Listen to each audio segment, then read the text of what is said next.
Minyak ni saya memang cukup suka sebab akar kayu penuh. Serius, memang cukup murah. Saya beli 3 botol, harga lagi murah.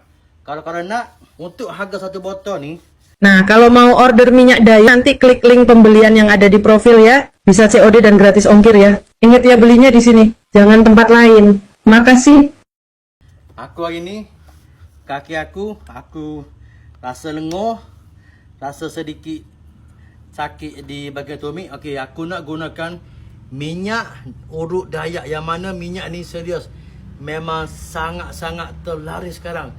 Minyak ini satu-satunya daripada kaum orang asli, yang mana Ibu Ida, okey, dia punya minyak ni, minyak ni saya memang cukup suka sebab akar kayu penuh. Serius, memang cukup murah. Untuk harga 1 botol ni, saya beli 3 botol, harga lagi murah. Kalau korang nak dapatkan baku kuning.